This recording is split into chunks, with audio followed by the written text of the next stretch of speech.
Assalamualaikum warahmatullahi wabarakatuh. Halo sahabat, kembali lagi di Senja Islami. Pada kesempatan kali ini saya akan mengisahkan sebuah kisah yang sangatlah menarik. Dikisahkan ada seorang ahli ibadah yang membutuhkan kuli yang bersedia bekerja untuknya. Ia kemudian pergi ke sebuah pasar untuk melihat para kuli sekaligus mencari kuli yang bisa bekerja untuknya. Tiba-tiba di penghujung para kuli ada seorang pemuda berkulit kuning langsat yang sedang membawa tas keranjang.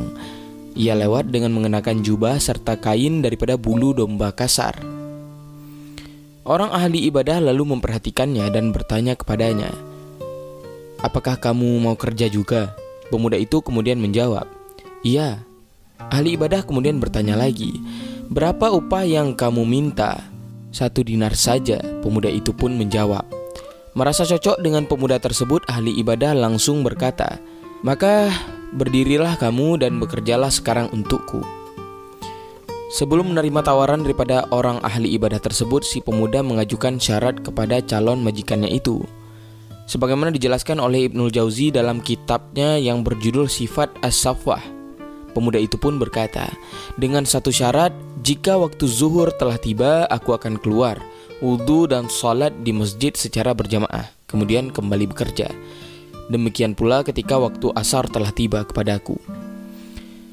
Mendengar persyaratan yang diajukan oleh si pemuda, ahli ibadah pun menyanggupinya. Setelah bersepakat, pemuda tersebut diajak oleh ahli ibadah ke rumahnya. Setelah sampai di rumahnya, ahli ibadah memerintahkan si pemuda untuk mengangkat barang dari satu tempat ke tempat yang lain. Si pemuda lantas mengencangkan tali pinggangnya dan bekerja. Ia pun bekerja dengan penuh konsentrasi tanpa berbicara sepatah kata pun. Setelah bekerja beberapa jam, tibalah waktu zuhur. Pemuda lalu berkata kepada majikannya, "Wahai Abi Abdillah, wahai majikanku, muazin telah mengumandangkan azan zuhur." Majikannya pun kemudian menjawab, "Sekarang terserah pada dirimu." Pemuda tersebut lantas keluar dan wudu lalu melaksanakan sholat berjamaah. Setelah sholat, ia pun kembali bekerja dengan giat sampai tiba waktu asar. Ia pun kembali berkata kepada majikannya, "Wahai majikanku, muazin telah mengumandangkan azan asar." Majikannya pun berucap, "Sekarang terserah lagi kepada dirimu." Pemuda itu pun kemudian keluar untuk salat asar. Setelah melaksanakan salat asar, ia kembali bekerja sampai senja hari. Setelah semua pekerjaan selesai, majikannya pun memberikannya upah. Dan si pemuda bergegas pulang. Beberapa hari setelah itu, ahli ibadah kembali membutuhkan kuli. Mengetahui sang suami membutuhkan seorang kuli, istrinya pun berkata, "Suruh saja kuli muda yang kemarin itu karena ia bekerja dengan sangat bagus." Ahli ibadah itu pun kemudian kembali mendatangi pasar, tapi ia tidak melihat pemuda yang pernah bekerja kepadanya. Lantas ia bertanya kepada orang-orang yang ada di pasar, dan mereka menjawab, "Kamu bertanya tentang seorang pemuda yang berkulit langsat. Kami tidak melihatnya, kecuali pada hari Sabtu saja, dan ia senantiasa duduk sendirian di bagian belakang." Mendengar informasi tersebut, ahli ibadah kemudian pulang. Ketika tiba pada hari Sabtu, ahli ibadah itu pun kembali ke pasar. Kemudian ia bertemu dengan orang yang ia cari. Ia pun kemudian menanyainya, "Apakah kamu mau bekerja lagi untukku?"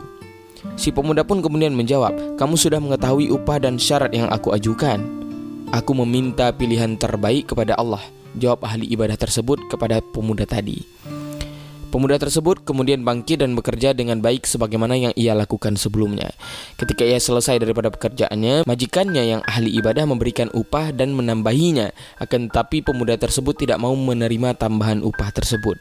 Ahli ibadah pun berusaha untuk membujuk agar si pemuda mau menerima upah tambahan tersebut. Sahabat, akan tetapi si pemuda justru marah dan meninggalkan ahli ibadah itu sendirian. Hal tersebut pun membuat orang ahli ibadah tersebut sedih. Ahli ibadah kemudian berusaha menyusulnya. Ketika ia berhasil menyusul si pemuda, ia kembali membujuknya. Akhirnya si pemuda mau mengambil upahnya tanpa tambahan yang diberikan majikannya. Setelah berlalu beberapa waktu lamanya, ahli ibadah kembali membutuhkan kuli. Ia menunggu sampai hari Sabtu seperti biasanya. Akan tetapi ia tidak mendapati pemuda yang dicarinya. Ia pun bertanya kepada orang-orang tentang keadaannya. Kemudian ada seorang yang memberikan kabar mengenai keadaan si pemuda, bahwa pemuda yang bekerja dari hari Sabtu ke hari Sabtu yang lain dengan upah 1 dirham, setiap harinya ia makan dengan 1 dirham tersebut. Saat ini ia sedang sakit. Ahli ibadah tersebut kemudian bertanya tentang lokasi rumahnya untuk mendatangi pria tersebut. Sahabat, setelah sampai ke rumahnya, ternyata pemuda tersebut tinggal di rumah seorang nenek tua. Kepada nenek tua tersebut, ahli ibadah pun bertanya, apakah di sini tinggal seorang pemuda yang bekerja sebagai kuli? Nenek tua tersebut lalu menjawab, sejak beberapa hari yang lalu ia jatuh sakit. Ahli ibadah itu pun kemudian masuk untuk menemui pemuda tersebut. Ia melihat bahwa si pemuda benar-benar sakit. Dengan kondisi di bawah kepalanya terdapat batu bata sebagai bantal tidurnya. Ahli ibadah pun mengucapkan salam seraya berkata, Assalamualaikum, apakah engkau membutuhkan bantuan daripadaku? Ya, jika kamu berkenan melakukannya, jawab pemuda tersebut.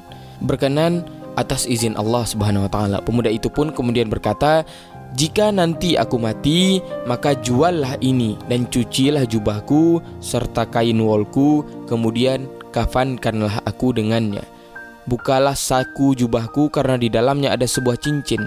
Ambillah cincin itu, kemudian perhatikan kapan Harun ar-Rasyid lewat di suatu jalan dan berdirilah di tempat yang bisa terlihat olehnya.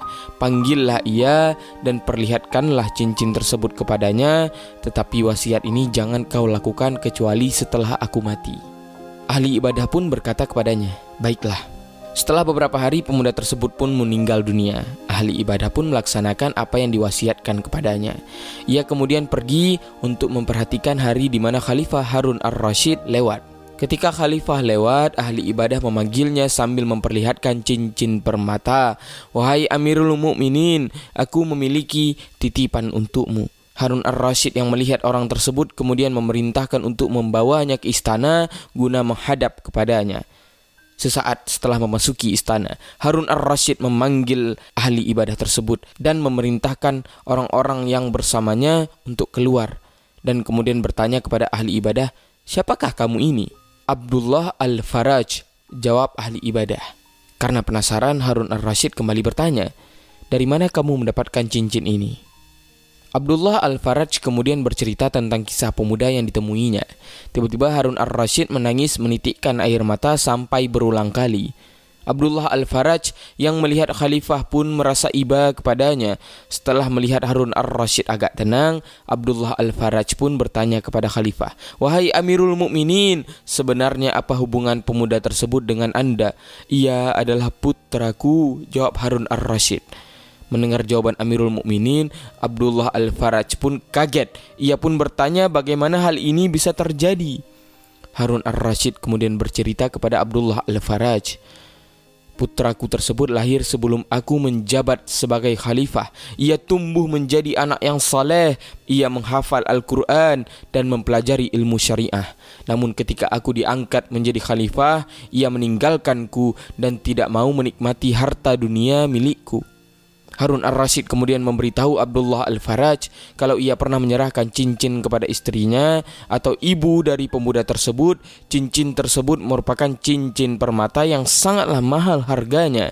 Dan kepada sang istri, Harun ar-Rasyid pun berkata, serahkanlah cincin ini kepada anak kita dan mintalah agar ia membawanya agar bisa memanfaatkannya suatu hari kelak nantinya.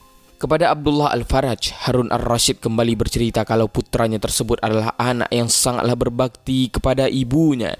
Namun semenjak ibunya meninggal, ia tidak pernah lagi mendengar kabarnya kecuali kabar yang telah dibawa oleh Abdullah al-Faraj. Setelah bercerita tentang putranya tersebut, Harun ar-Rasyid berkata kepada al-Faraj, malam ini keluarlah bersamaku menuju kuburan putraku. Harun ar-Rasyid pun keluar bersama Abdullah al-Faraj menuju kuburan putranya. Ketika sampai di kuburan putranya, Harun ar-Rasyid pun langsung duduk di samping kuburan dan menangis terisak-isak sampai waktu fajar telah tiba. Sebagai anak pemimpin tertinggi sebuah kekuasaan yang biasa disebut dengan putra mahkota, Tentunya putra Harun ar-Rasyid sangatlah mudah untuk hidup mewah bergelimang harta dengan memanfaatkan privilege jabatan ayahnya.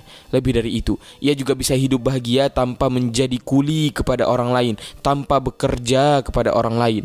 Namun putra Harun ar-Rasyid justru memilih jalan yang lain. Ia tidak mau menggunakan dan menikmati fasilitas dan jabatan yang dipegang oleh ayahnya sebagai seorang pemimpin tertinggi daripada sebuah kekuasaan. Sahabat, kisah ini memberikan sebuah tauladan dan pelajaran penting kepada kita, bahwa menjadi anak pejabat tidak harus manja, yang apa-apa harus difasilitasi keluarga, apalagi sampai menyusahkan dan merepotkan orang-orang biasa, serta memanfaatkan jabatan yang diemban oleh ayahnya untuk kepentingan pribadi. Sebab jabatan adalah sebuah amanah, sehingga tidak pantas jika digunakan untuk kepentingan yang sifatnya pribadi, apalagi sampai memperkaya diri dengan korupsi melalui jabatan yang sedang dijalani. Sesungguhnya sahabat, di mata Allah Subhanahu wa taala kita semua setara, yang berbeda hanyalah keimanan kita. Wallahu a'lam bishawab. Demikianlah kisah yang dapat saya sampaikan. Semoga daripada kisah ini baik saya sendiri dan sahabat semua dapat mengambil hikmahnya. Lebih dan kurang saya mohon maaf. Wabillahi taufiq wal hidayah. Assalamualaikum warahmatullahi wabarakatuh.